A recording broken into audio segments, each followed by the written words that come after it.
ബുദ്ധിമുട്ടുണ്ടാവും. ആ ഇതാ വരുന്നു. അതെ, ഒരു മിനിറ്റ് കേട്ടോ, അപ്പൊ വരാട്ടാ.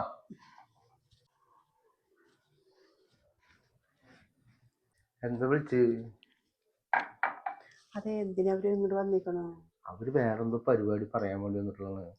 വേറെ എന്തൊരു പരിപാടി? വേറെ എന്താ, കുട്ടിയുടെ ബർത്ത്ഡേ അല്ലെങ്കിൽ വീട് കുത്തിച്ച് എന്തെങ്കിലുമൊക്കെ ആവും. എന്നോട് പറഞ്ഞിട്ടില്ല, പറയായിരിക്കും.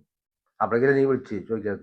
അതെ, എനിക്ക് എന്താ പേടിയെന്നറിയോ? വേറെ ഒന്നുമല്ല, ഉച്ച നേരല്ലേ, ചോറ് കഴിക്കാൻ പറയാൻ പേടിയും എന്നാ കഴിക്കാണ്ട് വിടാനൊരു സമാധാനമില്ല. ആദ്യമായിട്ട് വന്നിട്ട്. പക്ഷെ നിങ്ങളൊന്നും പറയണ്ട കേട്ടോ, ചിലപ്പോൾ അവർ കടയിൽ നിന്ന് കഴിച്ചിട്ട് വന്നിട്ടുണ്ടാവും ചോറ്. ഇപ്പൊ ചോറ് ഇട്ടിട്ട് പോകാന്നൊന്നും പറയണ്ട. അവര് വന്നിട്ട് നമ്മൾ നാണം കെടുത്തിയ പോലെ വിടാൻ പാടില്ല. അവരിനിപ്പോ എത്ര ആൾ വരുന്നൊന്നും അറിയാൻ പറ്റില്ല. അവർ ചിലപ്പോൾ കാറിൽ ചിലപ്പോൾ ഉമ്മയും എല്ലാവരും കൂടി വരികയാണെങ്കിലോ? അതാണ് ഈ പിശുക്കത്തരം വേണ്ട. എന്ത് ഇച്ചിരി കൂടുതൽ മേടിക്കുന്നു പറയണത്. ഇപ്പൊ കണ്ടില്ലേ, ഇപ്പൊ ഞാൻ പറയണത് എന്തെങ്കിലും നിങ്ങൾക്ക് മനസ്സിലാവില്ല. എന്ത് അറിയോ? നിങ്ങൾ എപ്പോഴും പിശുക്കത്തരം തന്നെയാ. നീ വെള്ളം കലക്കി കൊണ്ട് കൊടുത്തേ, അത് കാത്തിക്കുന്നോടെ. ഞാൻ വിളിച്ചപ്പോ അവരെന്തെങ്കിലും വിചാരിക്കില്ലേ? ഇല്ല, അത് ഞാൻ വെള്ളം കലക്കിട്ട് കൊണ്ട് വരാൻ നിന്നാണ് നിങ്ങളടുത്ത് തരാന്. വരാൻ കൊണ്ടൊരു നേരം. നീ കണ്ടില്ലേ മാമാടെ സെറ്റപ്പ്? വലിയ പണക്കാരാ. വീട്ടിൽ നിന്ന് കേറി വരുമ്പോ തന്നെ കണ്ടില്ലേ, നല്ല ബിരിയാണിന്റെ മണം.